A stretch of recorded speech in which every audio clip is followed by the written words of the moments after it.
আসসালামু আলাইকুম।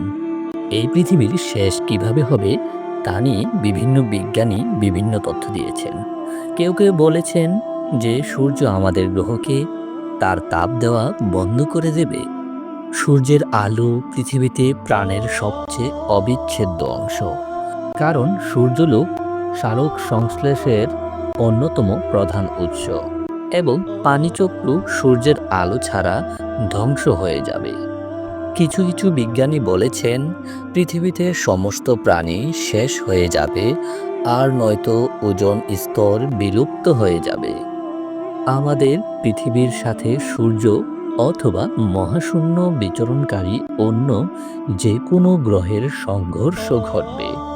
প্রিয় দর্শক, কিয়ামতের বেশ কিছু আলামত বিভিন্ন হাদিসের কিতাবে এবং কোরআনে বর্ণিত হয়েছে।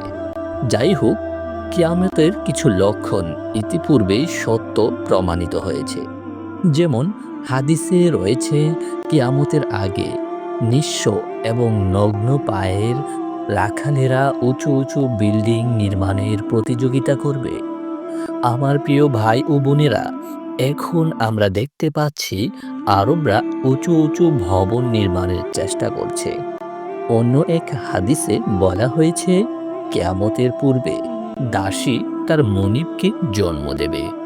এখন আমরা দেখতে পাচ্ছি উন্নত বিশ্বের অনেক দেশে সারোগেসি খুবই সাধারণ বিষয় হয়ে দাঁড়িয়েছে, যেখানে ধনী লোকেরা তাদের সন্তানদের জন্ম দেওয়ার জন্য একজন মহিলাকে ভাড়া করে। একবার নবী মোহাম্মদ সাল্লাল্লাহু আলাইহি ওয়াসাল্লাম বলেছেন, কিয়ামতের আগে জিনা ব্যাপক হয়ে যাবে। কিছু মুসলিম দেশ সহ বিশ্বের অনেক দেশগুলোতে চীনা ভাইরাসের মতো ছড়িয়ে পড়ছে। আস্তাগফিরুল্লাহ। আমার প্রিয় ভাই ও বোনেরা, আমাদের অবশ্যই এই ভাইরাস থেকে নিজেদেরকে রক্ষা করতে হবে। আল্লাহ আমাদের এই পাপ থেকে রক্ষা করুন এবং আমাদের ক্ষমা করুন। আরেক হাদিসে নবী মুহাম্মদ সাল্লাল্লাহু আলাইহি ওয়াসাল্লাম বলেছেন, কিয়ামতের পূর্বে সময়ের বরকত চলে যাবে, সময় অনেক দ্রুত অতিক্রান্ত হবে। এখন আপনি অনুভব করতে পারেন যে আমাদের চারপাশের সবাই অভিযোগ করছে যে সময় কিভাবে দ্রুত চলে যায়।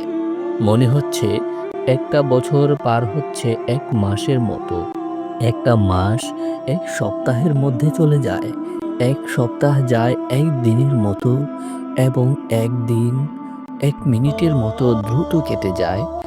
এগুলোর মতই কিয়ামতের পূর্বে শেষ রমাজানের মাঝেও এক নিদর্শন রয়েছে।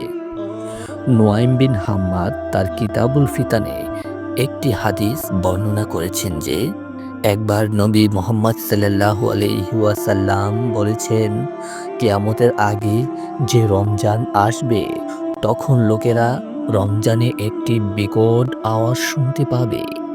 এ আওয়াজ এতটাই রহস্যময় ও ভয়ঙ্কর হবে যে মানুষ ও অন্যান্য প্রাণীরা ভয় পেয়ে যাবে এবং সবাই সেই আওয়াজের উৎস খোঁজার চেষ্টা করবে, কিন্তু তারা সেই আওয়াজের উৎস খুঁজে পাবে না। সেই রমজানের পর থেকে মানুষ তাদের ঘরের মধ্যে এক বছরের খাবার জমা করা শুরু করবে, কারণ সেই আওয়াজের পর জমিনে আর ফসল উৎপন্ন হবে না এবং মানুষ অনাহারে থাকবে। ব্যাপক দুর্ভিক্ষ দেখা দেবে। প্রিয় ভাই ও বোনেরা, মুসলমান হিসেবে আমরা কিয়ামত দিবসে বিশ্বাস করি এবং কিয়ামত দিন সম্পর্কে আমাদের মনে কোনো সন্দেহ নেই। তাই আমাদের উচিত সেই দিনের জন্য নিজেদের প্রস্তুত থাকা, সেই দিনের জন্য বেশি নেক আমল করা এবং আমাদেরকে প্রতিদিন আরও ভালো মুসলমান হওয়ার চেষ্টা করা। কোরআনে বলা হয়েছে কিয়ামতের সময় খুবই আসন্ন। বলা হয়েছে তিনি ছাড়া আর কোনো মাবুদ নেই। তিনি অবশ্যই কিয়ামতের দিন তোমাদের সবাইকে একত্রিত করবেন, এই ব্যাপারে কোনো সন্দেহ নেই। আর আল্লাহর চেয়ে অধিক সত্যবাদী আর কে? আল্লাহ আমাদেরকে ক্ষমা করুন এবং বিচার দিনে আমাদের লজ্জাজনক কাজগুলো গোপন রাখুন। আজকে এই পর্যন্তই। সবাই ভালো থাকবেন, সুস্থ থাকবেন। আল্লাহ হাফেজ।